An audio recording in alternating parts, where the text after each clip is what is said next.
Ladies and gentlemen, welcome back to the Audio Asylum. I'm your host, Joe, and my guest today, this is like years in the making, Yeah, literally. literally, is Felicia Rose. She is a content creator, social media personality, and if you're a pro wrestling fan and you're on Instagram, you probably stumbled across her page before. Maybe.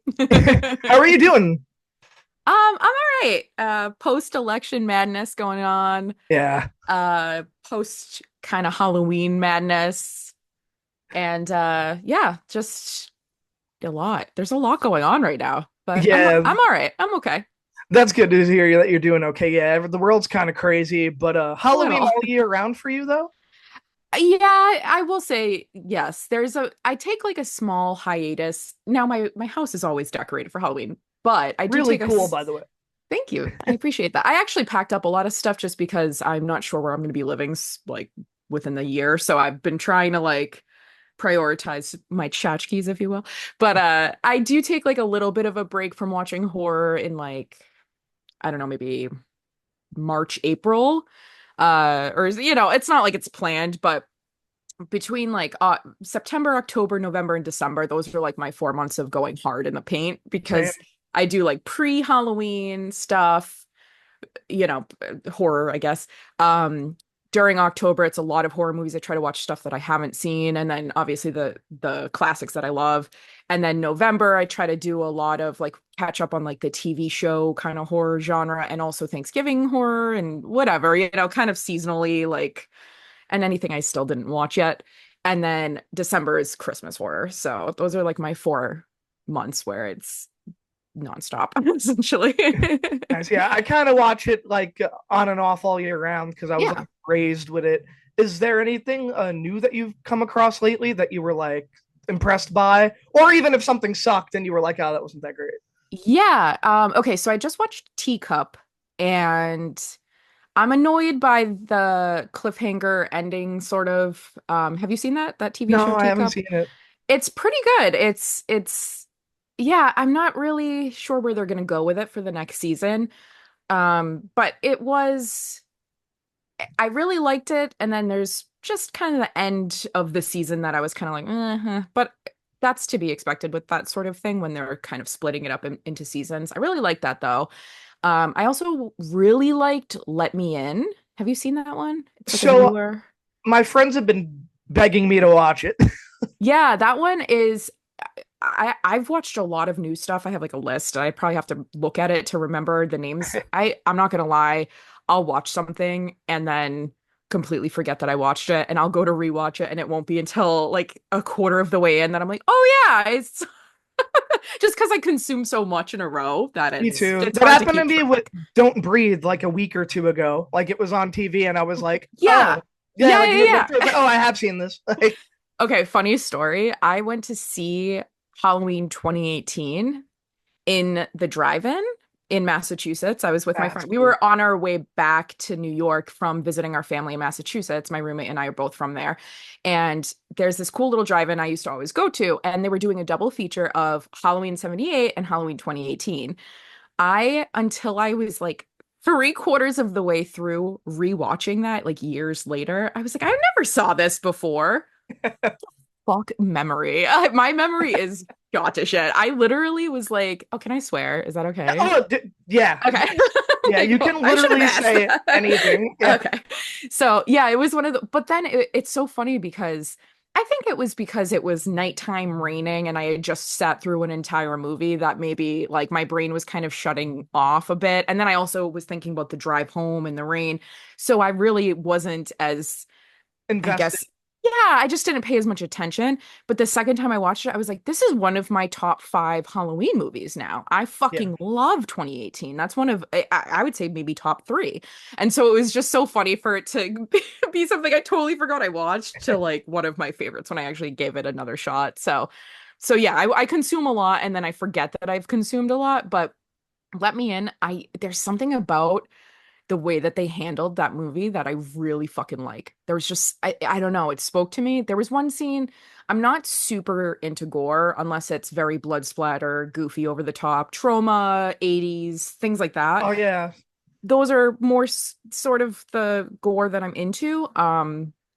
but so because of that, there was one scene in it where I was like, it could have done without this scene. It went a little too far. They could have maybe like flipped the camera and shown people's reactions to the gore instead of the gore itself. But it gave me a headache. And anybody that's listening that's seen it will know exactly what I'm talking about. But Now I have to watch it. yeah, no, you do. Other than that, yeah, so that you can figure out what I'm talking about. Yeah. But other than that one scene, I thought it was a flawless movie. I really did. And I don't usually say that about much, so that was a good one. Have you seen the Terrifier movies? Is that too gore? No.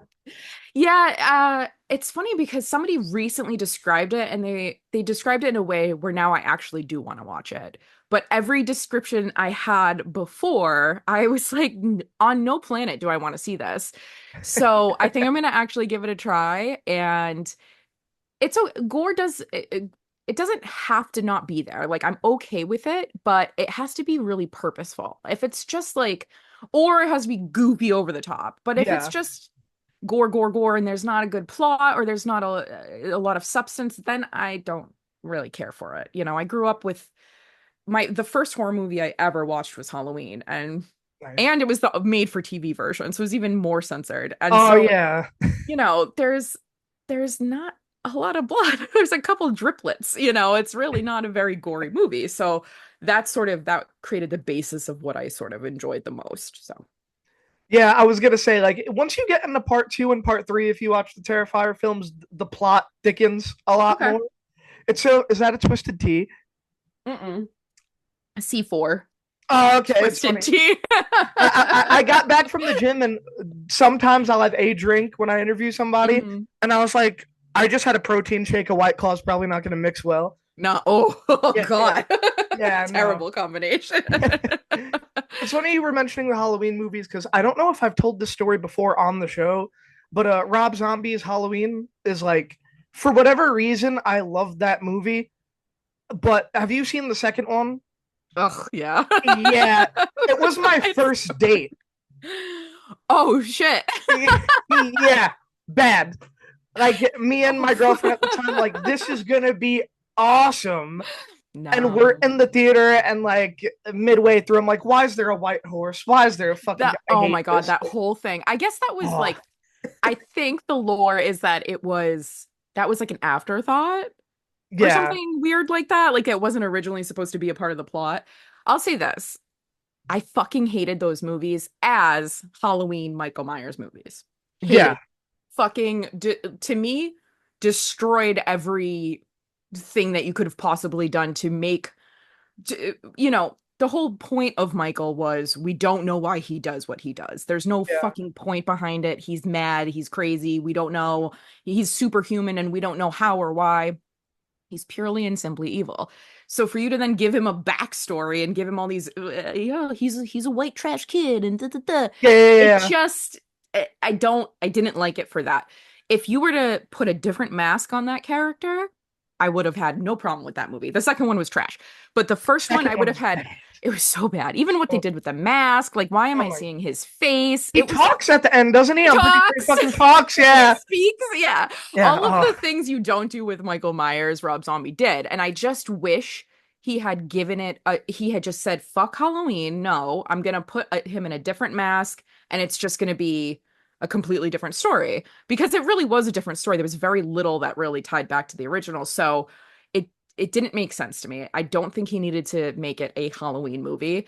And instead, he just kind of fucked himself, whereas his Devil's Rejects and House yeah. of a Thousand Corpses, those are fucking great Great movies. movies. They're classics. They have all original characters, and that's why I like them. But as soon as he touched Halloween, it was like sacrilegious to me. I was like, how fucking dare you? Like, Yeah. how dare you? So that's my thoughts on that. No, no. I appreciate the honesty, and even for me, who likes the first one, I was like, I never thought of it like that before, though. Yeah, like there's different like Season of the Witch, for example, the third movie.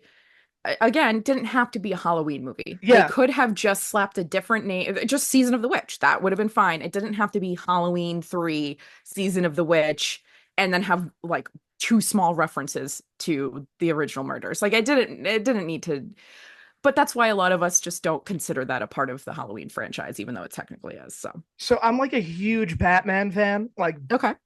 hardcore, and I feel that way about the Joker movies very heavily. Okay. I'm Yeah. like, They're good movies, but as a as you know, within the Batman franchise, if you will, I agree that they could have done something. They could have made him a completely different character and people would have liked it more. yeah, like calling the first one Joker, and then when I saw the trailer for the second one, I was like, I'm not even gonna watch it. I was like, Yeah, I heard it's so trash. yeah, yeah. Like my friend is a manager at a movie theater, and he was like, I was on lunch and I stayed in a theater in the back for 10 minutes, and I like was like, I can't fucking stomach it.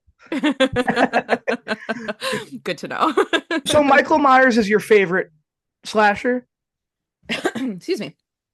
Yeah, I would say that that's yeah. The obsession is there for sure. Yeah, because the way like so I obviously follow Felicia on Instagram, and at least once a year I think I like DM you because you'll put up like how your place is decorated, and Mhm. I'm always like, this is so fucking cool. Like, Thanks. I know. I don't, so like I'm not a big collector of items. It's just not something that I got basically I started collecting horror, but mostly Halloween stuff when I was like 18, 19.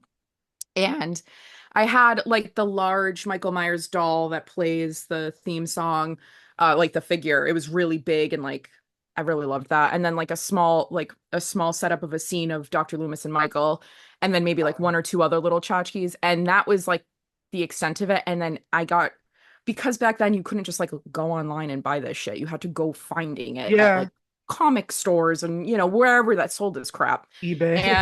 And it wasn't, now I could walk into any store right now today and find something with Michael Myers. I saw a fucking goofy ass Michael Myers shirt at Walmart the other day, for example. That wasn't the case back then. So I got really like bummed and overwhelmed with the idea of collecting things. So I just stopped. So over time, I've amassed a small collection of stuff from like presents and I went to like a horror and metal fest in Texas and I brought back this really cool knife that has like the silhouette of Michael in it. Shit like that. But I try not to, and now I have a couple more little things here and there. I really like baby dolls that are made into horror characters. Those are Yeah, really I've cool. seen that you've had those. Those Yeah, are nice. Yeah. I have like a Leatherface one and a Michael one. But other than that, I don't really like to collect stuff. So that little corner that you see is like mostly the extent of what I own, but it is my like little altar, call it. So That's like pops for me. I don't buy pops, but every Christmas or birthday, my friend or my family will get me something. right, So I've right. accumulated about like 10 or 20 of them. Yeah. I'm Like like, they're just here. right. I have like the robots ones. I have a couple of those and I have the big Michael pop. Somebody got me that as a gift. Nice. So, again, those are few and far between. Now, obviously from gifts, I have more, but at the same time, I'm just like, I don't need to collect anymore. I'm okay. A lot of people are like, they have a whole room of and I'm just like, that gives me anxiety, honestly. Like I Yeah, don't even know. It's I just too much stuff. loosely I loosely collect stuff, but like super loosely because I always look around my apartment. I'm like, I'm running out of wall space. Like, Yeah, yeah. And then, I live in Brooklyn. I don't have a ton of space, so like storage is limited. So, and then it's so dusty in New York City. It's the most dusty apartment I've ever had. And I'm on the top floor, so it's extra dusty. So it's just a pain in the ass to like stay on top of it. oh So, yeah, maybe if I like moved into a home one day and I had like glass cases and stuff, I'd be more into a little bit more of a collection, but I try to keep it minimum just because you know, it's just a fire hazard at this yeah, point. it's a chore. It is, yeah. So instead, I have like clothes and some hats and some socks. Like that's really the extent of it. Nice. What are some of your favorite like horror kills? Like, I think if you have like a top five that you really like, or if you just want to wing it and do a few. Okay, so I do have a top five, and I also have an honorable mention. This one's Yes. tough, I will say, because if you really start to like think about it, I could be like, oh, that one actually I would add in, or that one I would add in. But we'll start with like the ones that just immediately pop out of my head. Yeah. We'll bring you back So next year and you can redo it. sure, yeah, like that's perfect. So my first one is Linda with Michael. I love the cord around the neck scene. I love that Lori thinks she's having sex on the other line. I think that's hilarious. Yeah. It was well acted out and like kind of a silly way, but also I just there's something about that scene. It also stays with me from childhood. So like it is one of those scenes that I always think about these things as the most memorable. What did I really remember? And that's the top one for sure. Nice. The second one is absolutely Casey Becker getting killed by Billy Loomis. Awesome. I have that tattooed on me actually, her hanging from the tree with her Oh guts my hanging God, out. that's fucking awesome. So it's like it's small and right next to my ghost face tattoo. But it's detailed. Like you could see her guts. It's really cute. I like that. Cool. That one's that one's definitely it was so I saw that movie when I was in fifth grade. Not in the theaters, but I rented it and I ended up renting it every weekend for a year, which is funny because I could have just bought it. But the thing when I went to go visit my mom, I used to live with my dad. So when I went to go visit my mom, our thing was like we got to go to the video store and I'm dating myself, obviously, but No, it's like me too. we got to rent a VHS and my sister picked one and I would pick one. She would always pick something different and I always picked Scream. And I was so obsessed. It was scared the shit out of me. And I was because it's like one of the more realistic ones where it's Yeah, like a like human. this shit couldn't happen. Right, it's a human. And then like we had, portable like landlines, that like you took off the hook and yeah, there was just a lot of creepy part, people would call you and prank you and shit like that. That was like the thing back then. So it Oh was yeah. in the realm of possibility, if you will. So that one really stuck with me. Oh yeah, we're talking about kills, sorry, not just like my favorite Oh movie. no, no, it's fine. No, this I show can is just off the go on a rails. rant. No, Yeah, the show's all perfect. about it. um okay, hold on, let me think. I would say oh okay, Claire in the is it the 1974 Black Christmas. She's the first kill of the movie by the killer, which is Billy, and she gets like the bag. She's suffocated by a plastic bag Oh over yes, her yes, head. yes. Yeah, Yes, I love that. That's a great kill. And then subsequently what he does with her body with like the rocking chair and like that imagery of her just like in the window rocking back and forth dead. creepy as So fuck. cool. Creepy, stays with you forever. Um oh, what the fuck is this girl's name? She's not like a major character, so that's why. Oh, it's Pat. It's Pat. It's Pat. So Pat in the original Suspiria, the 19, what is it, 77? I don't think I've 1970. seen that one.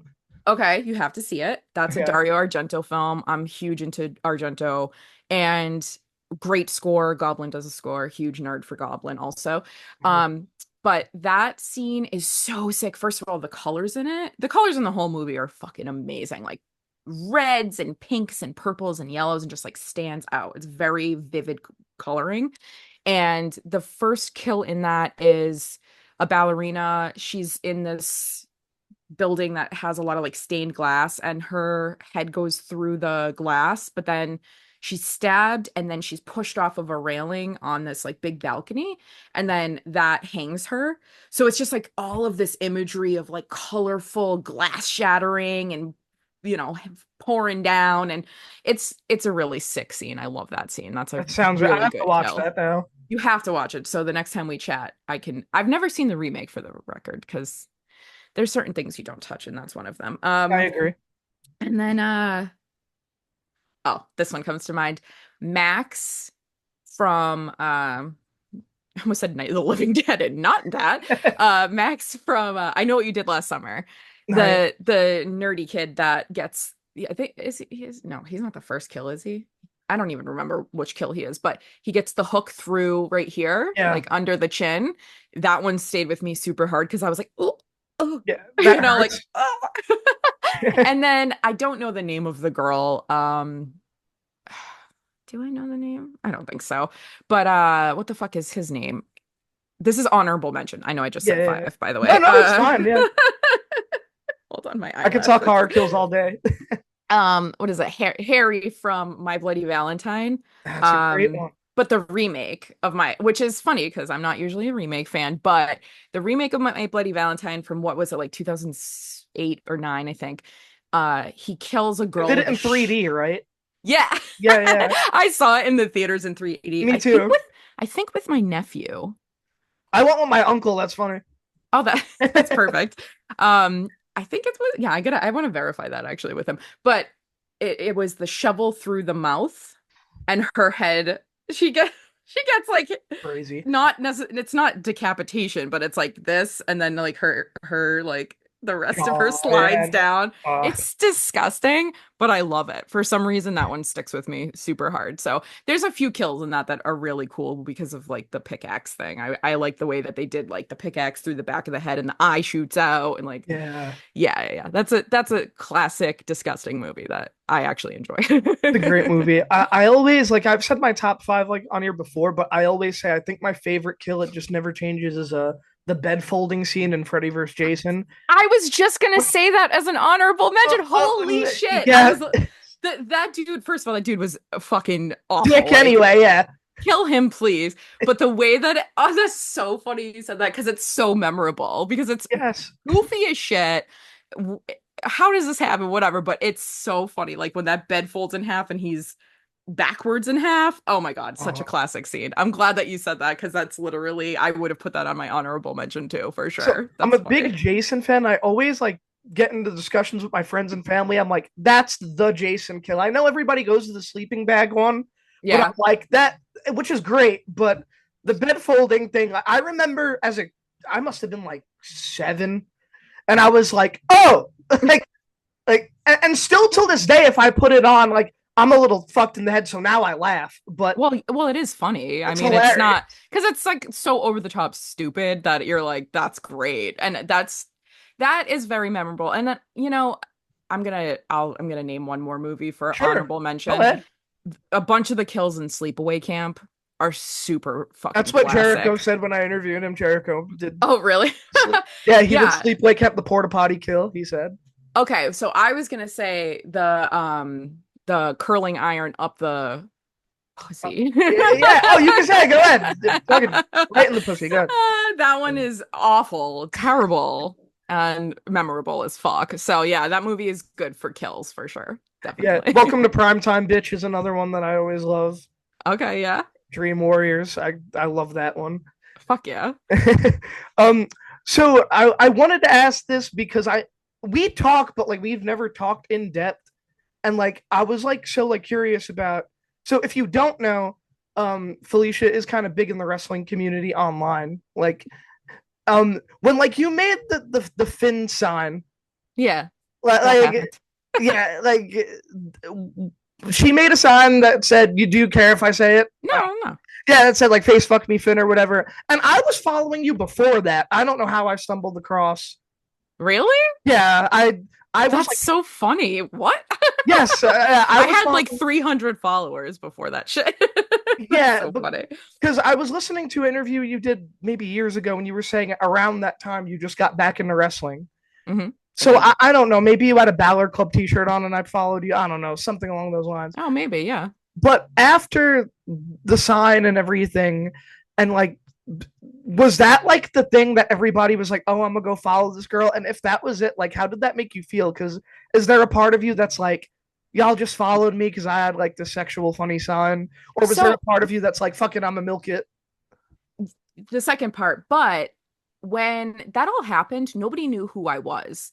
So like I was out on the street still holding the sign outside of Barclays, and people were like, "Hey, you're on Botchamania."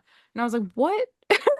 Somebody was like, "You're viral." And I was like, "I don't have an STI." Like I Oh was my like, god! I was like, "What do you?" This was 10 years, 9.5 years ago. This was Yeah, a yeah, long ass time ago. So that, and also I will say, I never participated in online wrestling. Like I wasn't a part of the IWC. I was not a part of the yeah. wrestling community online. So I knew Botchamania, but I didn't, like I didn't No, participate in this stuff. This was my ex-girlfriend got me back into wrestling, and we would watch it together. I really liked NXT. I liked like Chikara and like New Japan when she would watch it at night and shit like that. But aside from NXT, I wasn't like fully immersed into wrestling quite yet. I was dabbling, if you will, but I would watch NXT regularly. Like that was my shit. Then I would start to get into Raw and stuff like that. So I wasn't familiar with this online world. So somebody telling me that on the street, I was like, what the fuck? How did I get on bot? Now I'm on Botchamania. Nobody knows who I am. Nobody, I don't have, it doesn't say Felicia Rose. It doesn't say my handle. They don't know who I am. And because of that, I actually sort of had to go back and connect my name to that image. I had to kind of start from the ground up so that people realized. Whereas now you find a funny person in the audience with a sign, it takes 2 minutes on Twitter to connect them to Yeah. that, and it's now they're viral. Boom. So this was kind of like a backwards viral thing where I was viral before anybody knew who the hell I was. And Mm, so I needed to kind of continue the momentum in order for me to get credit for this image that is now being used everywhere of myself. I'm being dragged through the mud. I'm on people talking about me. You can still Google it. You Google it right now, Facebook me Finn. There's a Reddit oh about my that God. Yeah. night from that night. Wow. So um, as much as like if you read the comments, they're hilarious. They're like, she's a fat slut, all this shit. Oh my God. And which is funny because I was like, hey, I was in good shape back then. Fuck you. But that doesn't matter. I don't give a shit about any of that. But I had to kind of adjust to people speaking about me and me Yeah. believing it. So I was like, oh, this is weird. But also I was like, oh wait, I can handle this. Like it would bother me a little bit. And then I was like, yeah, I'm gonna embrace this. Like I could either run off the internet or just like not connect myself to that and just whatever. But my intent when I went there that night was not to go viral or anything like that. I Make your had friends laugh, wasn't it? Like, Yep, I had yeah. tickets in section gajillion, whatever. And my friends that had good seats were like, hey, they texted me right before the main event during the women's match, actually. And they were like, hey, there's like a whole row of empty seats behind us in this section really close. Do you want to come down? And I was like, yeah, of course I do. And it was just slightly off hard cam. Some people say they saw me that night. I don't know because that has probably been deleted if that is a thing. But I was like, I went from being way the hell up to like pretty close to the action. Yeah. And it's just funny because only one picture of me holding the sign exists. I have Yeah, never it's the same photo. it's one. It's Yeah. this one fucking photo. Like that one person that took that photo and submitted it to Botchamania is the reason for the life that I currently live. Thank you, whoever you are. Never even figured that out. Um, but yeah, so my intent was never to go viral. So when it did happen, I was like, hey, this isn't fair. Like other people are getting not famous, but other people are getting like likes and views and tweets and follows off of my image. Fuck you. I'm gonna embrace this. So that's when I brought the second sign and the third sign and the fourth sign. And then I just became the sign girl for like 2 years. And that's history. Oh my God. Yeah, because I was gonna say, like, if that was the thing, like, I'm sure handling that in some capacity, like, must have been difficult. But then again, it just sounds like you ran with it and said, "Fuck it, I'm just gonna milk it." Well, right. I mean, the people were going to talk either way and it had already happened. So at this point, well, why not connect my name back to it? I made t-shirts. I made sure to promote it online as much as I could. Like I made sure people understood like this is me and this is my image and let's Exactly. put these two together and let's, build a small little brand off of it, if you will. And that's essentially what I ended up doing. Okay, cool. I needed a white claw after technology did that. Wait, is that a kitty? That is. This is I all. want to see. Come here, Oliver. Kitty, kitty, kitty. I'm like so allergic to cats, but I love them so much. Yeah, this is Oliver. Hi, Oliver. You're pretty. Oh, Yeah, what a sweet baby. yeah, Oh, look at those evil eyes. I love yeah, it. he's a good boy. No. Oh my God, stop it. That's so cute. Yeah, he's a good boy. Adorable. He'd probably let me hold him for about 5 minutes, but Aw. oh, The paw to the face is adorable. It's so cute. so I Thank found him. I want to say it was 2021 when stuff started reopening, and I hmm was leaving my house to go to Comic Con in the morning, and he like followed me out of my driveway.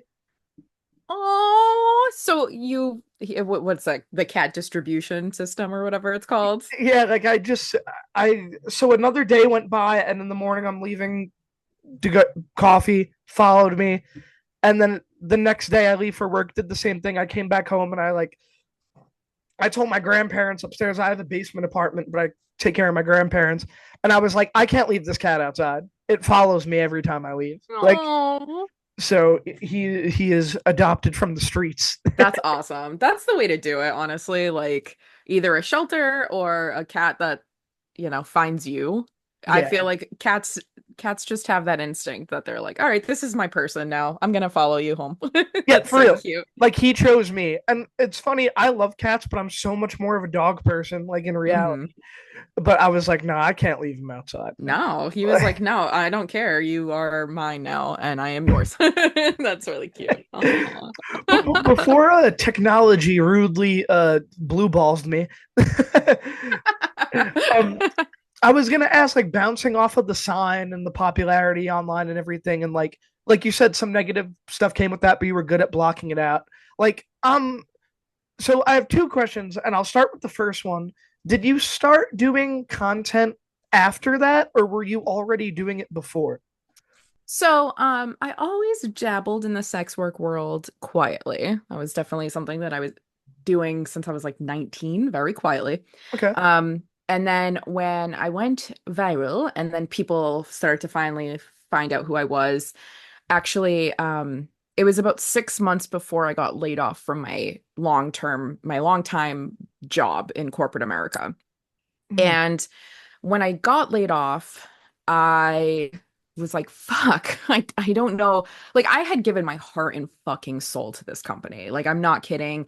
I climbed the corporate ladder. I had a position that the only thing higher was ownership, essentially. Like Wow. I ran my own department, then I started a new department. I gave my 20s to this fucking company. And they did mass layoffs during Christmas time. Wonderful. Oh my god. And when they laid me off, I was so heartbroken and I didn't know what to do. But I had a severance package. So I was like, okay, well, while I figure this out, I'm just going to use my severance package. And one day I made a joke on my Facebook and I said something about like, I don't know, something about nudes, somebody wanting to buy my nude. I just made a joke essentially. Yeah. And all of a sudden my inbox was flooded. And I was like, hmm. Yeah. Let me think about this. Yeah. So, because I was brand new to creating anything that it was going to be given to anybody, it was, my prices were very high. It was very proprietary. This was way before OnlyFans was a thing. And I did all of my sales direct. So I basically just started to like joke a little bit more on Facebook here and there. And there was just more and more interest over time. So I started to make content, and the content originally was like on my MacBook, and like I didn't want any high quality, high res. Like I was really self-conscious, but still trying to like make it work. Yeah. And first it was just like photos and like a couple little clips. And then it was like, okay, I'll make my first full-length video. And then many vids was a thing. And I was like, oh, maybe I'll sign up to that. So that took a few years. So I started with just direct sales for a while and like sexting, things like that, just direct to consumer sort of services. And then I eventually was like, all right, I think I'm ready to put myself on a paywall kind of site, but still something where I can get my name a little bit out there. Yeah. I'm still intimidated by the idea of like being famous, so I didn't really want to like do that, but I also needed money. So I started to upload to many vids, and then it took a few years of that and still doing direct sales. And then eventually, I was hit with a defamation lawsuit. So I was like, you know what? I don't know how to I had to raise like $25,000 really quick. And I don't have money. I don't have a savings. I don't have a rich family. So I was like, why don't I try to open an OnlyFans to see if, because so many people have been asking for so long for me to. And within 2 days, I had like 500 fucking subscribers, which is, Adds up. to put in perspective, in the OnlyFans world, that puts you in like the top 1 point something percent of the company. Like, it was the Wow. best I had ever done on OnlyFans ever, because there was so many people that were like waiting essentially to I don't think a lot of people do not want me to know who they are. So a direct sales thing Yeah. wasn't going to work for them. They wanted to do it in an anonymous way where they still have access to me and can talk to me, but I don't know, their user 12345. I don't know who they are. Yeah. So I think a lot of people were waiting for that moment, and that blew up, and that was really great for, I still have my OnlyFans. It's my main source of income. But yeah, like that, I'll never have 500 subscribers ever again. Would be sick. But yeah, so that was sort of the trajectory of how I got into it, and I've been doing it now for 9 years. So Wow. And it's crazy to think that the sign and everything was like the slow catapult yeah, it was into it that. really well, you hold up a sign asking to be, face fuck me, finger blast me, no flips, just fist me. Yeah, that was Uh my favorite one. Thank you, mine too. Finish on my face, like all of that shit. Eventually, people are like, "Who's this dirty bitch?" And at the time, now there's a lot of people in wrestling that also have OnlyFans accounts, Yeah. whether it's wrestlers or fans or whatever. That's sort of kind of the norm now.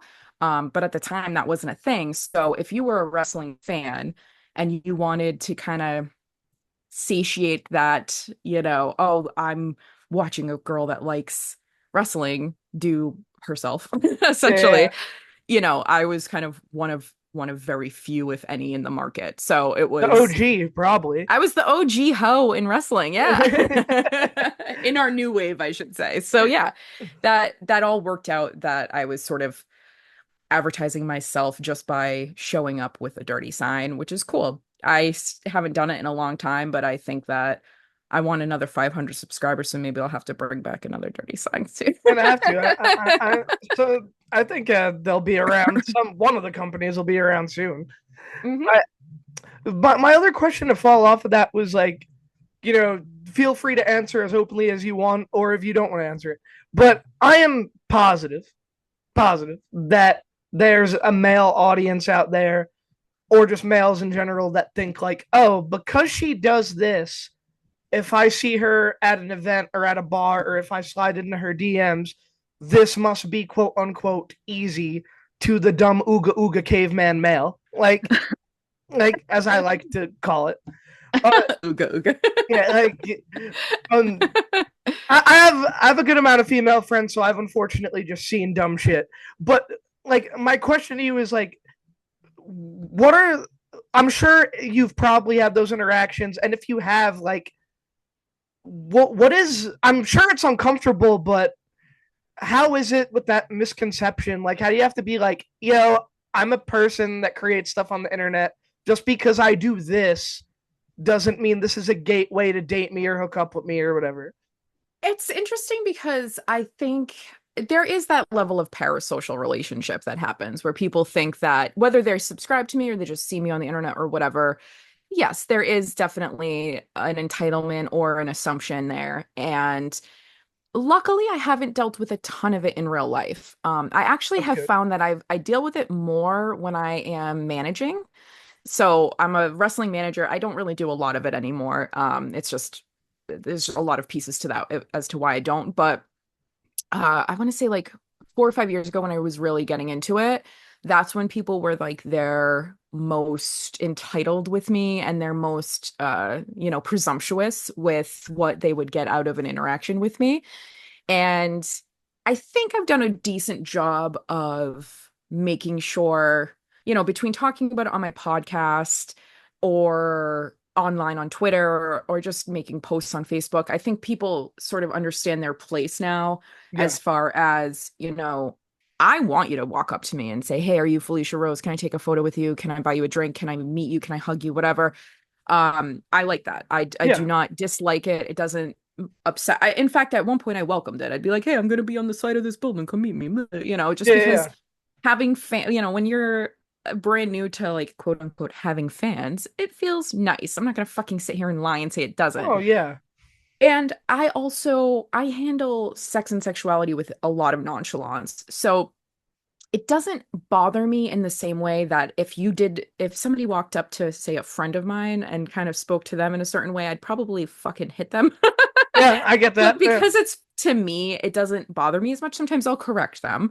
I'll say, "Hey, just in the future, not a huge deal, but maybe don't go up to other creators and talk to them in that way. It's not super welcomed or it's not appropriate." Yeah. But I try to use it as more of a learning moment than fuck you, I'm gonna shame you, I'm gonna out you online or something like that. There has been a few people a couple times, years ago where people got kind of nasty with me. And then I would do those things after giving them the chance to kind of apologize or backpedal or whatever. But I try not to shame people because we're all navigating the world for the first time, Yeah. And sometimes, you know, I feel like I get through to people more if I'm just honest with them and I explain to them in a very human way, hey, not my favorite thing. I had a customer at one point that would just text me, like a direct customer that would have my number Yeah. and would text me, hey, whore.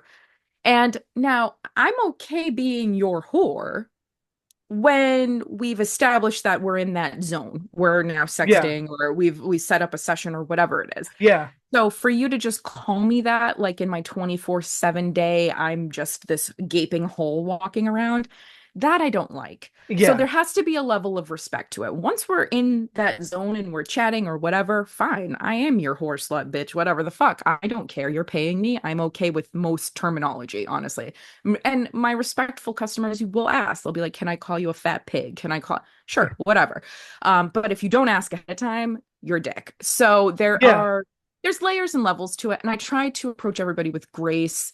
There are times where I'm just like, absolutely not. Or I will say there are times where there's clearly a social etiquette issue going on, Yeah. whether it's you were homeschooled or you don't have a lot of interaction, or maybe, you know, maybe this is just the first time you've met somebody that maybe you've seen naked online. I don't know, but Yeah. Yeah. Yeah.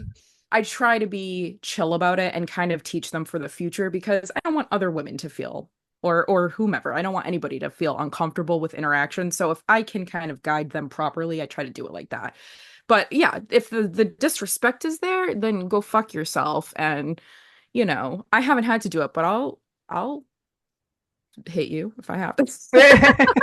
I'm not gonna do that. I don't want to break a nail, but like I have boundaries, and if you cross the boundary after I've established it, that's where the issue lives. So Yeah, because I know, like, and I'm not just saying this to get like cool, like good guy points or whatever, but I remember when I met you at well, I met you twice. I met you yeah, on the side of Barclays yeah, after one of the NXT shows, and then hmm I met you at an AEW watch party. And I yes, remember then, like, we briefly would Instagram message once in a little bit while.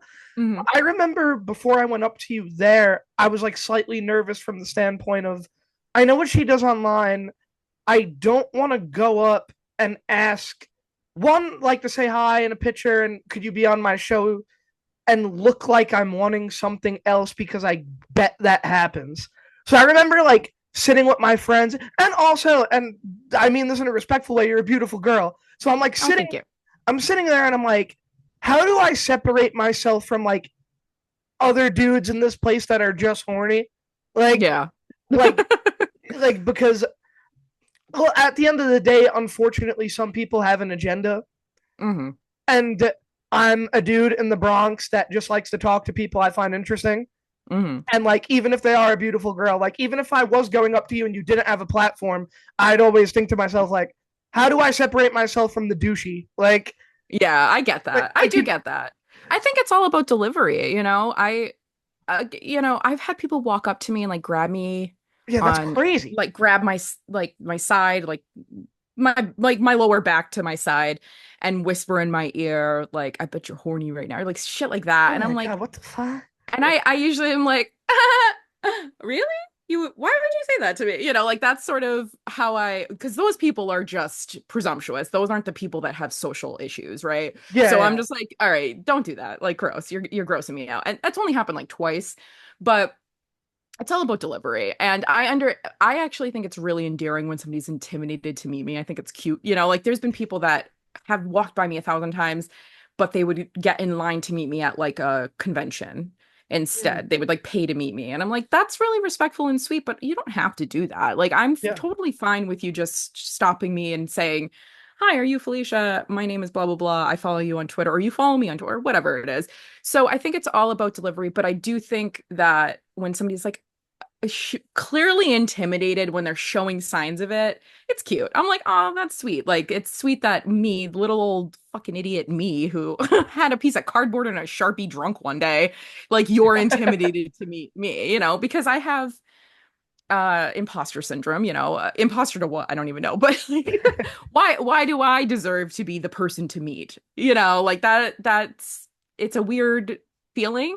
It's definitely in my brain. I'm just like, I why I'm just me. Like I'm super nice. And I think that that's a big piece of it is people would see me like bark back online at people or Yeah. see the shit that I deal with or whatever. And they would be like, oh, I don't want to add to that, or I don't want you to yell at me. Some people have met me and been like, I was really nervous you were gonna like yell at me. And I'm like, for what? Like, what did you do for me to yell at you about? So I think it's actually kind of sweet when people are like a little shy or intimidated, but I don't want people to think that they can't come up and say, hey, just be respectful, introduce yourself, shake my hand. I'll typically say, do you want a hug, and bring you in for a hug, Yeah, depending. you're super sweet when I met you. Oh, thank you. Good. I'm Yeah, glad.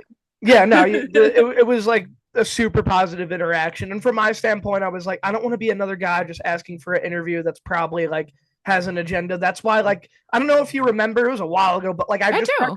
yeah, like I just tried to talk to you first because I'm like, if Yeah. I just talk like a human being, maybe she'll see like I'm not here trying to do whatever. Like, Yeah, you walked up and you were like, I follow you online, yeah, whatever. And I instantly was like, oh yeah, like you were super nice and super just normal. Just be yourself. That's always my suggestion.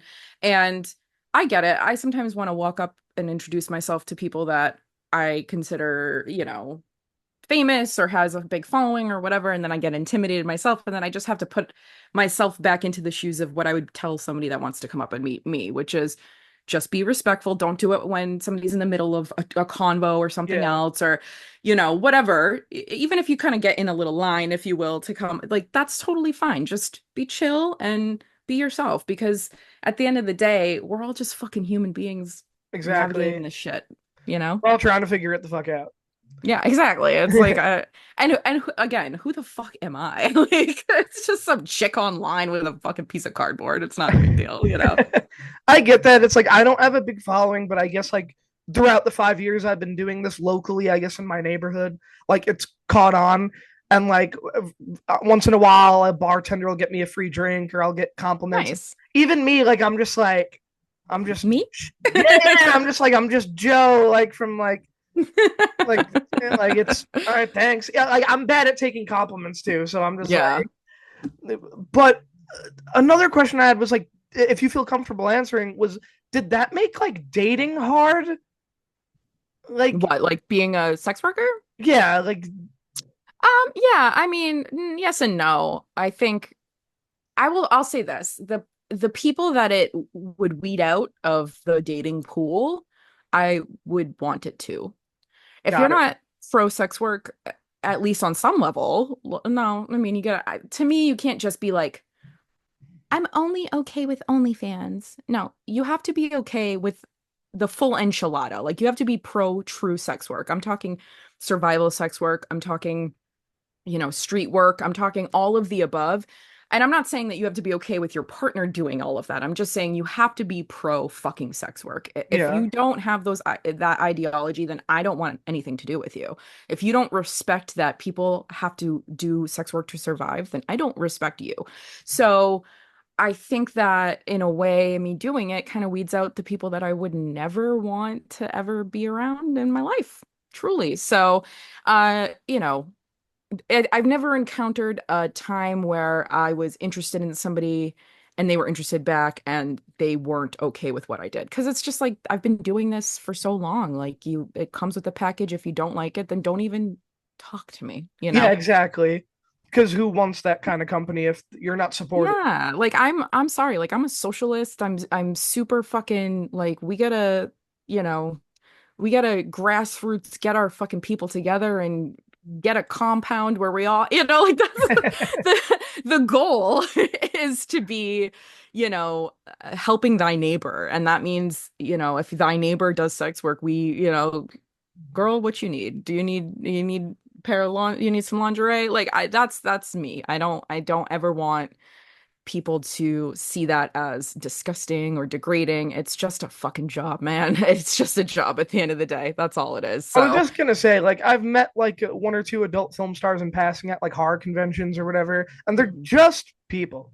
Yeah. They're just humans. They Like, are literally just fucking human beings. That's it. yeah. So What was my other question? I just brain farted because the conversation, like, I was like so interested in it, to be honest, because it's very like people have to be open minded, right? yeah. Like Yeah. they can't just judge you for the work. Which Right. now I remember my question, like being an OnlyFans creator and things of that nature. Like, you get any like fucking like really odd out of the box request where you're like, maybe not, maybe not. Like, Yeah, so I don't like to fetish or kink shame. That's a big rule yeah, of mine. Um so I'd never like I could sit here and be like, yeah, people ask me to do shit play all the time. Corpophilia is a fetish and I am absolutely not, gonna shame somebody for that. If I was broke enough, I will do anything. So I'm not kidding. Like it doesn't even, well, that's not true. There's a few things off on my off will not do list just because like I won't do it. But yeah. I never, ever, ever would shame somebody for having a fetish and seeking out getting that fetish fulfilled. It doesn't do anything for me. The only time that I have a problem with it is if it's like, you know, very clearly illegal. Like we're not like Yeah, no yeah, yeah. animals, children. No, I don't like age play in that way. Age Yeah. play That's a 18 weird plus one, is yeah. okay.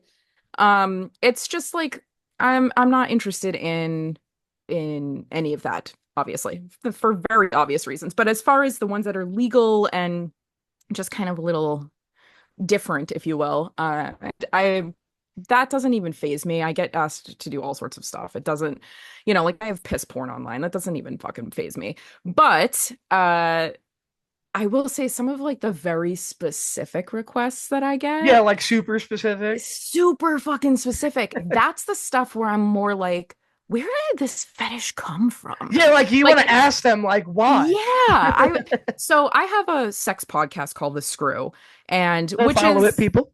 yeah, go follow that shit. It is with my gay best friend, and we talk about a lot of the stuff that you and I are actually talking about right now.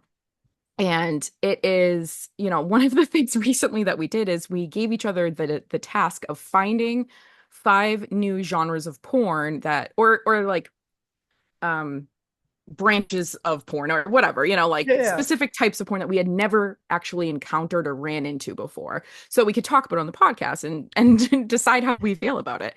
And one of the things that I saw that I would fucking die in laughter if somebody asked me that is concrete porn where like like stuck porn where like oh I'm getting my laundry out Oh of the yeah, yeah, dryer and I'm stuck now and oh no you just have to fuck me yeah. Yeah, yeah. I saw one that was and I saw one and then I realized it was a genre where people would get stuck in concrete and that was Like the quicksand? no concrete like somebody was pouring like No, but that's what concrete I at a mean. Like almost like they're getting stuck in yeah, quicksand. so But there is quicksand porn too. But this is like the concrete mixer is in the scene and somebody's stuck in the concrete, which I'm assuming they made out of just like gray mud. It's not actually, I yeah, hope it's not actually fucking concrete. yeah. I hope not either. Imagine. Oh my God, that's so unsafe. A lot of Um, problems that could happen. like holy yeast infection. Yeah. Anyway, so that one was the one that I was like, this is a thing. This isn't just a one-off porn. Like there's concrete porn. Anyway, so that one's funny. That was not asked of me, but some of the things that I get asked that I'm uncomfortable with are usually like, will you wear a diaper or, Oh, I thought that one in my head as you were saying that yeah. sentence. And I was about again, to ask. I typically people often assume that like adult baby, they call it like little porn or whatever. They assume that it's about children and it's not at all. It's typically more of like a healing mechanism for people that actually were maybe abused or whatever themselves as a kid and they're kind of like reliving their childhood and I don't know. There's a lot of psychology behind a lot of this stuff, Yeah. but I don't really like I would never wear I don't think I'd ever wear a diaper. I say that, but who knows?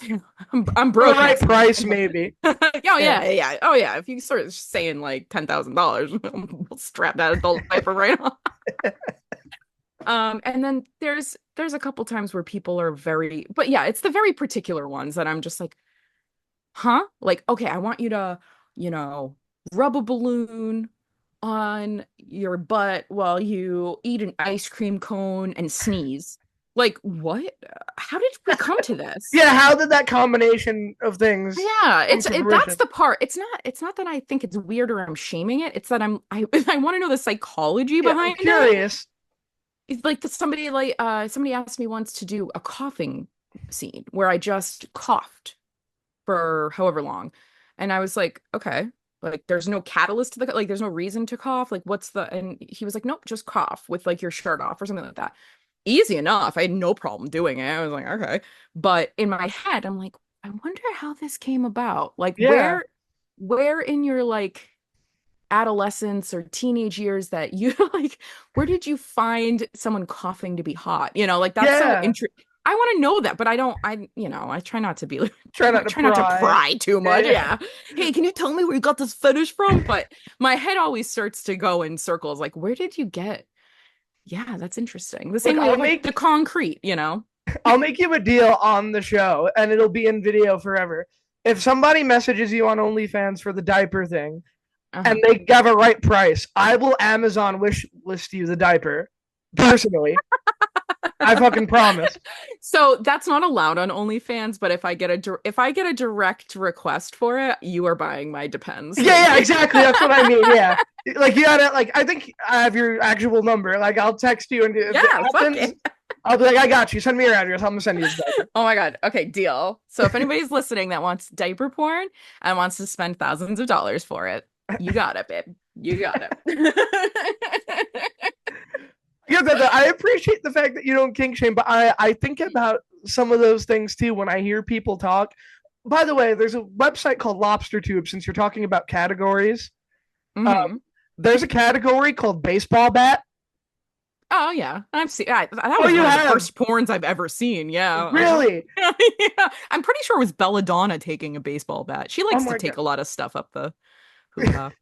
Yeah, when I first started the show, that was one of the first episodes. My friend Lauren was like, "There's a category called baseball bat," and I was I like, "No, love there's that. not." That's hilarious. And she showed it to me, and I was like, "Oh, there's a lot of videos." Yeah, Belladonna introduced me to a lot of genres, I will say. She was one of my favorites growing up. So, I don't know if I'm basic. I don't know if I'm basic. I don't get the.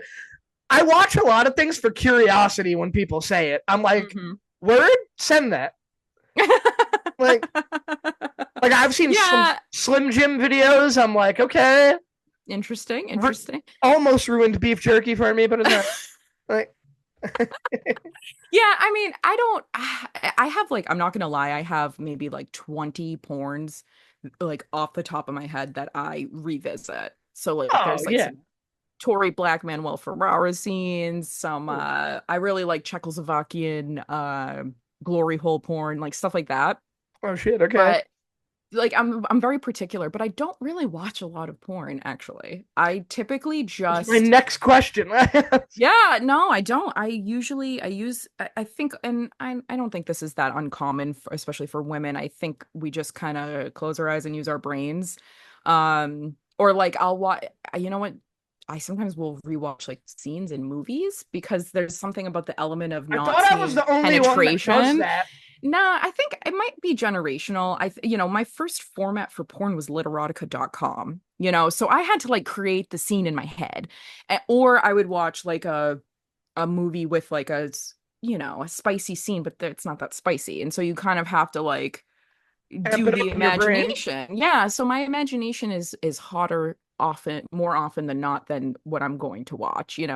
Aside from those scenes, like the 20 20 various different videos that I've rewatched a lot. But like, I feel that Gia yeah. Page is in my rewatch section a lot, Yeah, so there you I go. Yeah, understand. Yeah, Evangelina. Yeah. yeah, yeah. I have like my few people that I rotate Right. towards. Right, exactly. Exactly. Yeah. So like that's not really I'm not a huge consumer of it. But I am more of an imagination girly. So Yeah, no, mhm. and I always think that imagination probably hits more than any video if you Yeah, the and I right feel bad mindset. for right, right. And I feel bad for the younger generation because I feel like they didn't have the opportunity to need that. Oh, I remember one of the first this is the most ridiculous thing I'm gonna ever admit, but one of the first things I ever masturbated to was reading the definitions on my word processor That's gangster. of like dirty things. Like Talk about earning a jerk. That's like that's earning it. I Googled or not Googled, I searched in the dictionary on my word processor like fellatio. Shit like that. Did, And that was my porn. So did you ever have LimeWire? I yes, I did. Yeah, but I Yeah, never downloaded porn on that. No, I was I scared. did by accident, just trying to get the new Linkin Park album or whatever when I was like Yeah. 10. Sometimes it would you'd click on some music and then it would be like, what the fuck? Yeah, it's like an I think that's 8-bit how I porn watched scene. I think one of the first actual scenes I saw that wasn't just like a you know how like everything was behind paywalls back in the day, like every Oh fucking yeah. thing, and all you got was like, you know, pop-up ads, and that would be sometimes what you would use. Yeah, 'Cause yeah. that's all I was underage. Yeah. One of the first like true scenes I ever watched was Paris Hilton. I think it was through like Kazaa or Oh, whatever. So, yeah. and that one I was like, huh? Do I have a night vision fetish now? Yeah. Oh, when I was in middle school, like when I was in like seventh or eighth grade, like somebody burned the Kim Kardashian one to a DVD. Oh yeah, yeah, yeah, Yeah. And now that I'm yeah. older, I'm like, what a disappointing porno. Like, it's I not don't fun. remember much of it, but I do remember like a few clips of it for sure. Yeah, it doesn't age well in No, 2024. fair enough. I, Oh I man. I also know that like you're super big into music, like you're into punk a lot, right? Yeah. Like what are some bands that like you listen to a lot, or like is there any shows you've been to recently? Yeah, so I recently saw Slapshot, which is a Boston hardcore band. So cool. As a That hockey has guy, I appreciate that band name very much. yeah, yeah, yeah. They've Mm. been around for I think next year's their 40th year, which Wow. is crazy. The first time I saw them when I was when I was like 15. So it's like very nostalgic and it was cool to see them like down the street from my house in Brooklyn when they were a Boston band. It was cute. I enjoyed that show. Um and then what other show? I saw I Hate God a couple weeks before that. I haven't been going to a ton of shows lately, but some of my favorite bands, like just my forever favorite bands, are Cockspur, Descendants, which I saw this year, which was sick. Circle Jerks, I also saw with Circle Descendants, jerks which are was awesome. fuck yeah. And that was a great show. I saw Circle Jerks when I was 16 and I was highly disappointed because Keith Morris was just not like super into the set or something, but this show was so fucking good. I was right in the front. I had such a great time. I was there alone having the best fucking time. Nice. So like Husker Du, fucking it's hard to like name bands off the top of your head when you're put on the spot, but True. um like the classics like Black Flag and Bad Brains, Bad Brains is awesome. yeah, Minor Threat, Youth of Today, all that shit.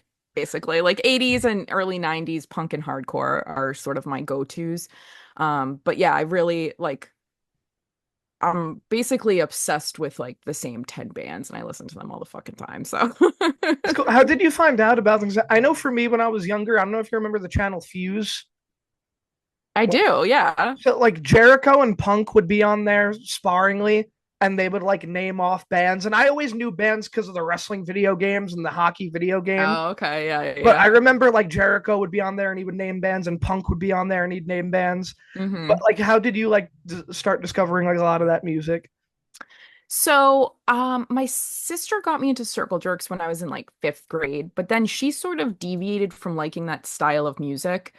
And what I would do is I would take the CD or I guess tape. I would take the tape insert of a band that I would get the music of, and I would read the I guess it was like the thank yous or whatever. And Yeah, then I would go and get the music of those bands that they were like, thank you to. It would be like, thank you to Agnostic Front, Minor Threat, fucking Gorilla Biscuits, bands like yeah. that. And I would be like, I don't know who that is. Let me go figure that out. And I would go to the store, I'd pick up the tapes or my parents would be like, okay, because they knew I really, really was into music a ton. So they would let me go pick out like a tape a month or something like that.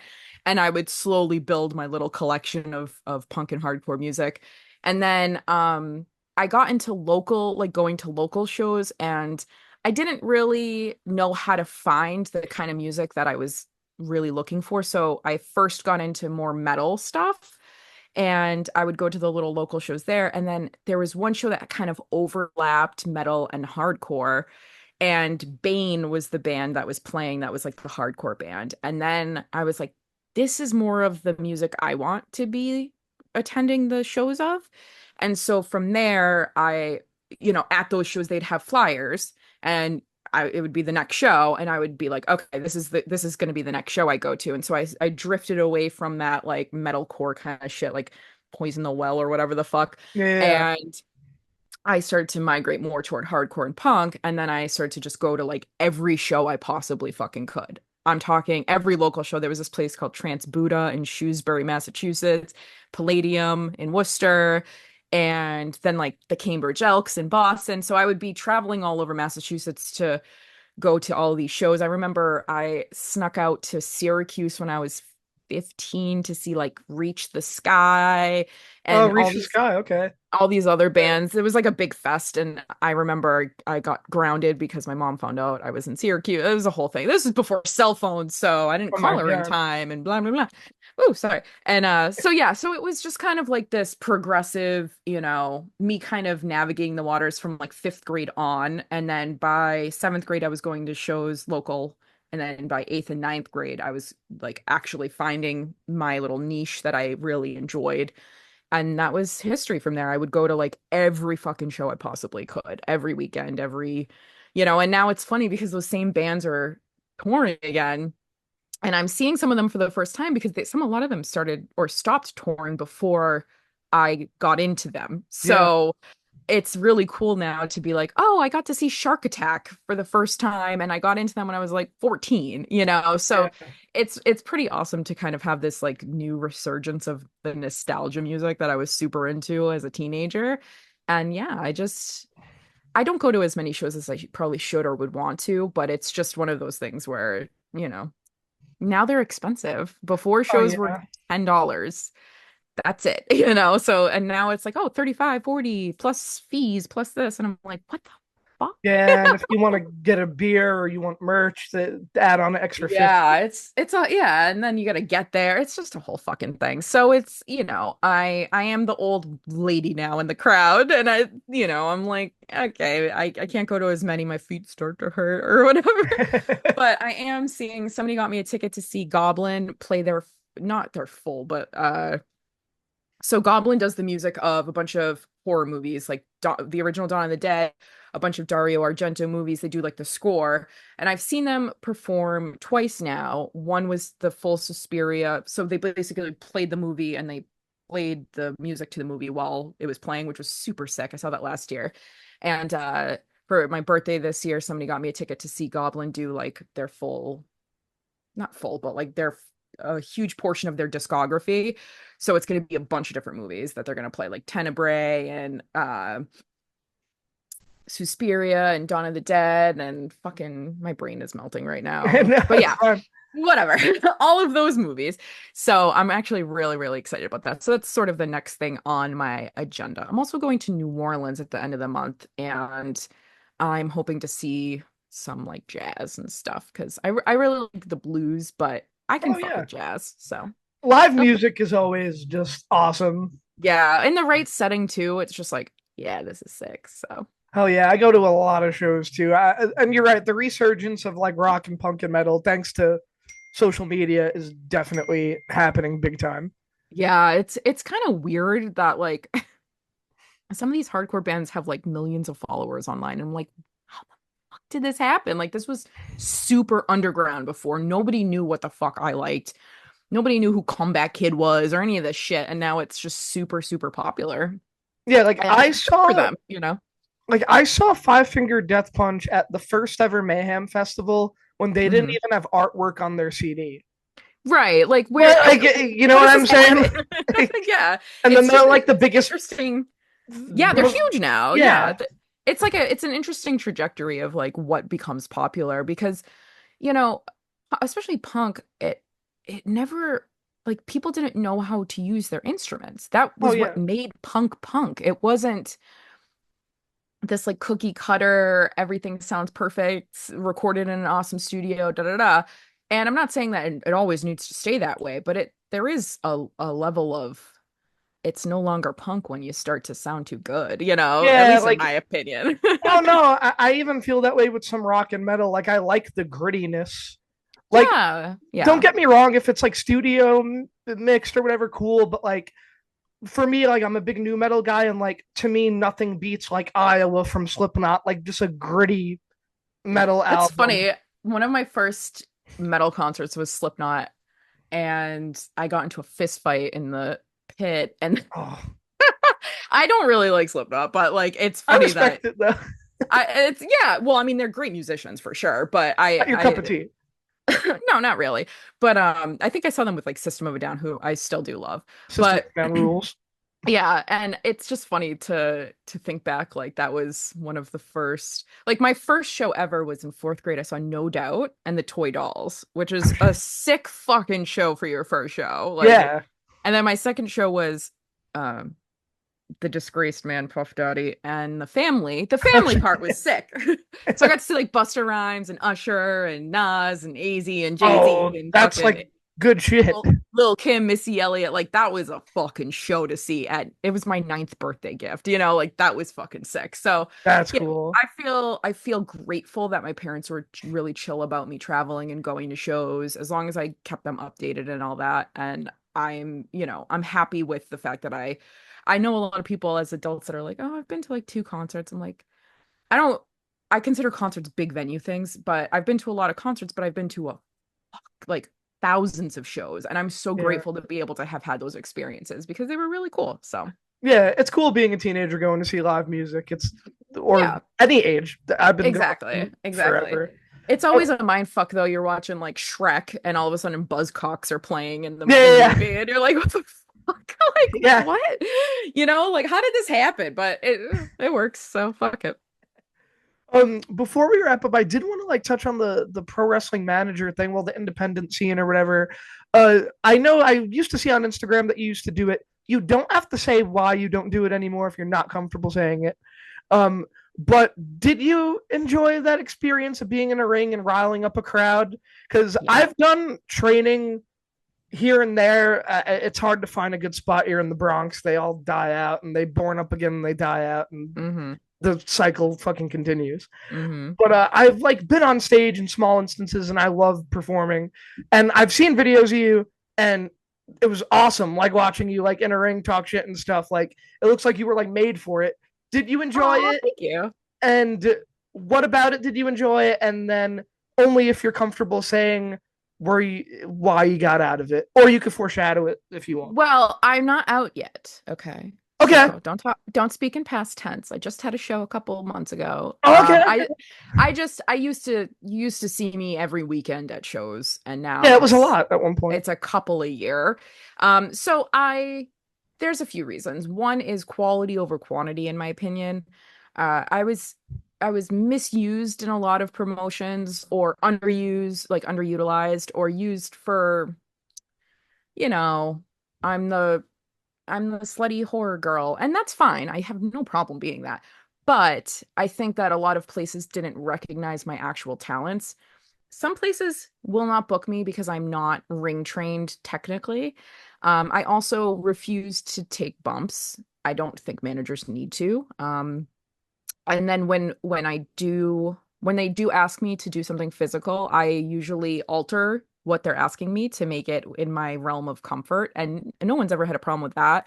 But I think that initial like, oh, she's not gonna do anything physical, I think that doesn't sit well with some people. So I think Yeah. that I lose opportunities because of that, and I'm fine with that. I have a bad back, and I'm not gonna take a bump, not in the way that you want me to. Yeah. I was asked to take a bump once, and instead I fainted and crumbled in the person's arms. I was asked to take a bump more recently, and instead I had the person, my opponent, if you will, choke me out and put me down. So, There's ways around it. of course. And that's Yeah. what I always say. And if you are going to have me do something physical, I always practice first. Like I am a huge advocate of being in the ring, knowing what you're doing and not putting anybody in harm's way, including yourself, but also the people in the ring. they're the star of the show. I shouldn't have to wrestle.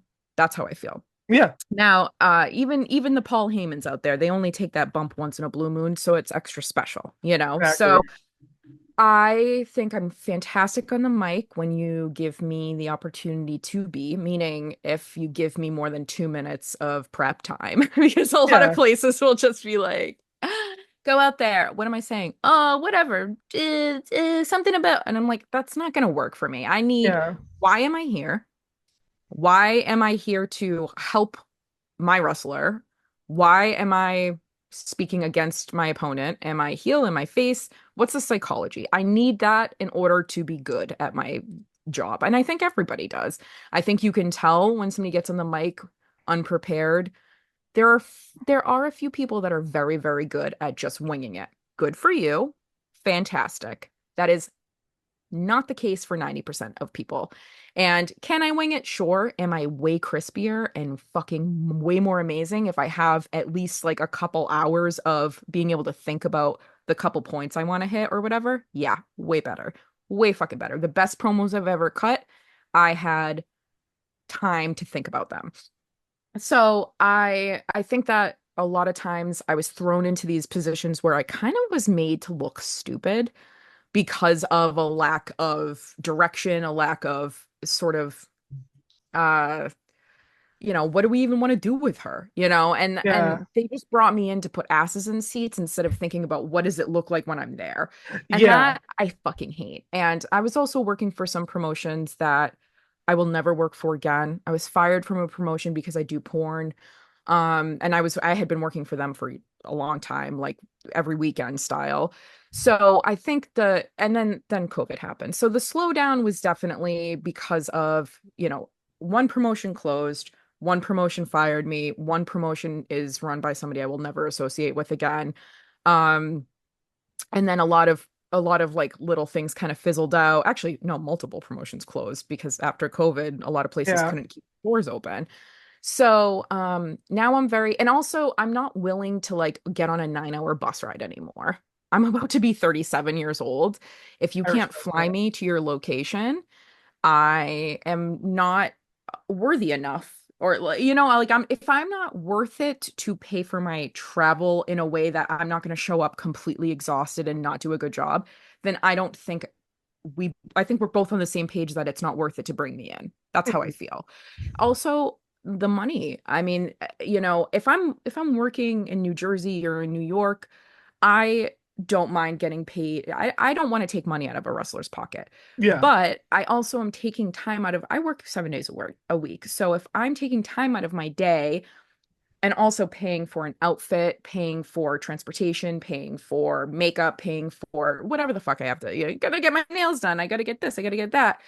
It ends up being a hole in my pocket that I can't afford. So at yeah, first I was like, I'm getting paid in exposure. It's okay. I'll just ask for like 20 bucks, 40 bucks, whatever. Now I'm like, no, I can't. No, I'm sorry. Like, I would love to just work for exposure, but no. no, you need So money. Yeah, you got to I get paid just, for your service. well, and I'm taking time out of my workday. I don't know Yeah, anybody that's not going to at least ask for what they would make during their workday, and no one's going to pay me that. So, as much as I don't want to say that like, oh, I'm worth so much. It's not that. It's just I want to at least break even. of And course. if I can't do that, then fuck that. And also, after, the speaking out movement, I've been asked to be on a decent amount of shows where I looked at the roster and I was like, no, I don't want to associate with that person. I can't work with that. I can't, with good moral conscience, work with that person. They were outed as whatever, whatever. So I think, I'm not kidding. I've had to say no like 5 times this year because of just that. Yeah, And it's not like I had to work with that person, but I don't want to be on a flyer with somebody that I don't morally feel aligned with. This happened while I was actually in the height of it. I got booked in Philadelphia and then you know, I should have looked at who was booked first, but I was young and dumb, if you will, and I just would say yes to anything. And then I looked at the flyer later and I was like, that person was accused of SA. Like, abso-fucking-lutely not. Like, yeah, I can't be telling people to speak out and to, ban bad people from wrestling and then go work with bad people from wrestling. So there's a lot of layers and components to it. I will say that the places that I do still work, I absolutely love. The opportunities I had this year were great. I think I did a great job. I enjoyed myself. I worked with great people. I still am technically the manager of um, two people, kind of. I don't know who the fuck. Who, sorry, who the fuck actually knows? But it's like one of those things where it's all fleeting at the end of the day. But I think if my last show that I worked was my last show, I managed Megan Mason against Jordan Blade. And if that was my last show, I'm completely content with that because it was such a good show. I did a fucking amazing job. The crowd absolutely hated me. They booed the fuck out of me, Nice. and everything went off perfectly. And I will say there is no better feeling than when you walk back and there's like no notes. Because the first thing that happens when you get back from that curtain is you fucked up this, you should have done this, you were not in the right spot, you didn't do this. And that show, I don't know if it was just because we're all on the same page and we've worked together before, but we were all in such synchronicity. It was perfect, in my opinion. So I'll say that, I've had amazing shows, I've had dog shit shows, and I'm really happy to, if that was my last, I'm really happy to have ended it on a really fucking great show. So we'll see. That's cool. I hope you do continue to do it because just from what I've seen, it looked awesome. And if Thank I was you. going to get into the ring and I was a bad guy, I would love you to be my manager. Hell yeah. I know. There is one girl that was like, "Hey, I've been faced for so long. I would love to do a heel turn. Would you be in my corner?" And I was like, "Yeah, absolutely." So I don't know if it's not until next year or whatever. So I don't think this is truly the end for me, but I am very, very picky and particular about what's going to get me out of the house for sure. Yeah, well, you have to protect your peace and you stand by what you say. So, and I think that's admirable. I think more people should be like that. Thank you. And I appreciate that. no, of course, I think it's very important for somebody like you that whether you think you do or don't, you do have a platform and to stand by what you say on your platform. Because I'm a guy that I'm very vocal. Like I take mental health very seriously and things of that nature, and I won't touch on certain things on my Instagram or my show, not because I hide anything, just because I don't like to divide people. But I always support people speaking out and speaking their opinions and bringing awareness to things. Yeah, So absolutely. I think it's super important, and I think you're super talented. And I hope to see you in the ring again. And Thank you. if you ever host another event, I'm there. Fuck yeah. There. With a sign, I hope. Would it? Yeah, would a sign? Yeah, Felicia. So I Thank can you. rip it up. Oh my god, yeah. Thank you so much for doing the show. It's like I could like literally talk to you forever. We have so much in common. Like, Oh, I know. I'm like, this has been a while, but I'm got any more questions? I don't care. I guess we can end it on this for fun. Well, your favorite horror movie is Halloween, Yeah. right? Hmm. Okay. Your favorite match, and at the moment, what's a band and or a song that like you're listening to a lot? Hmm. Ooh, I'll throw another one in there for fun. I Okay. guess so. Your favorite porn category? There we.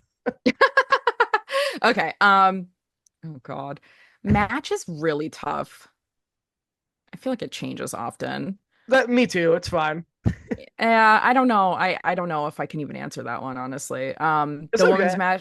The women's match from NXT Takeover 1 was fucking great. We'll go with that one for now. Nice. Um, let's say the Brooklyn one. Sorry, I didn't add that. Brooklyn Takeover 1. I got Anyways, that poster over there.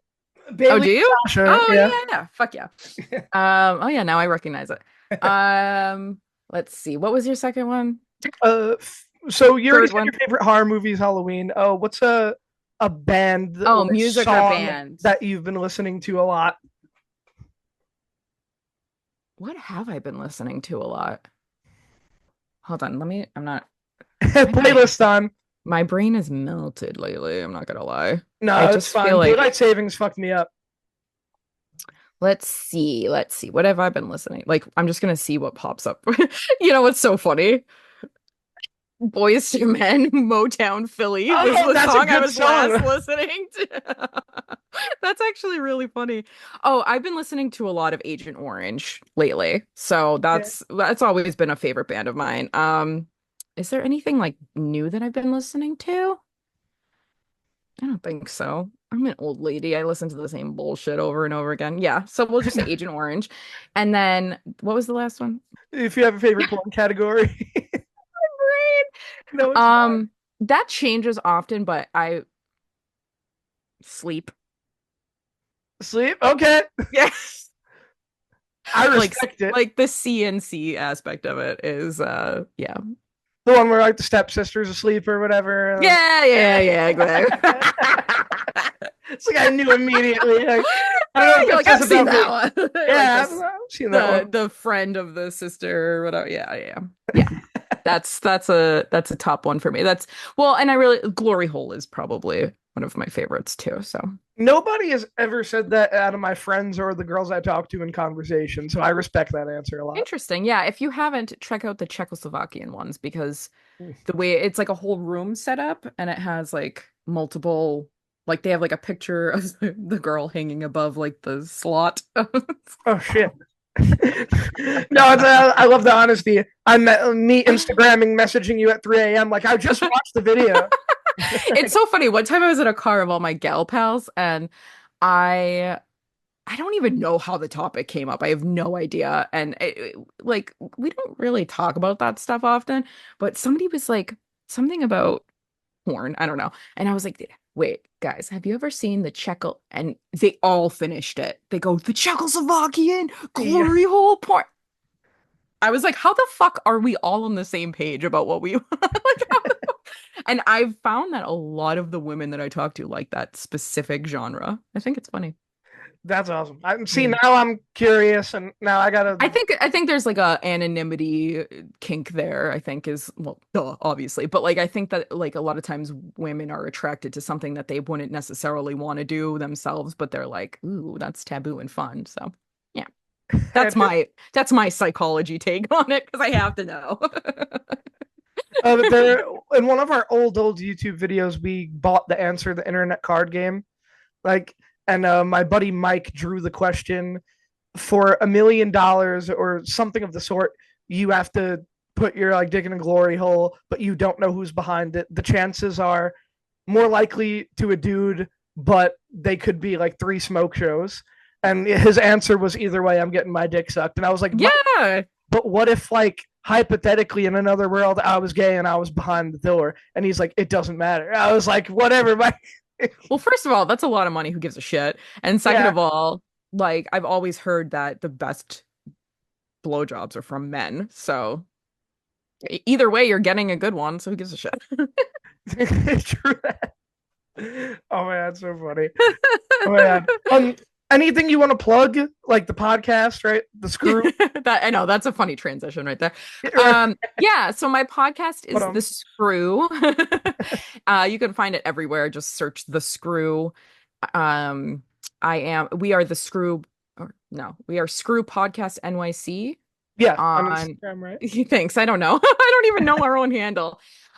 We don't have a lot of followers, so go follow that, please. I would Yeah, like go to follow it. actually get more followers. I think we have a lot of listeners and not a lot of followers. And I'm like, is this because you're ashamed to admit that you're listening to us? I Oh don't know, my whatever. god. But yeah, give us a listen, download our shit. My OnlyFans is slash Felicia Rose New. I got shut down a couple years or a year back, and I had to open up a new one. So I post at least 4 to 5 times a week at the minimum. So feel free to peruse that. I have hundreds of videos and full length videos and photos and whatever. I also have a ManyVids and a Loyal Fans. My ManyVids is felicia-rose.manyvids.com. My Loyal Fans is slash Felicia Rose. And then my new Twitter is Felicia MF Rose for motherfucking Rose. Nice. So creative. Please follow that one. My other two are like shadow banned, so just don't follow those. It's pointless. You're not going to see anything in my feed or in your feed. My Instagram is People's Tramp. And do I have anything else that I give a shit to advertise? Don't think so. I think that's it. Yeah. So go Sweet. watch my porn and follow me on Twitter. Yes, do it. Do it and go listen to the Screw podcast and follow the account. Yeah, do that. Do it. If you want to follow us, if you're a new listener, because we've been getting some of those recently, it's audio underscore asylum underscore podcast on Instagram. Asylum TV on YouTube, where this interview will also be. And for whatever reason, people have been telling me they can't, when they type in Asylum TV, it doesn't come up. I'll try to fix that. Just type in Audio Asylum Podcast. We should pop up with the silly little cross-eyed logo that's representative of me. And take care of yourselves. Take care of each other. Peace.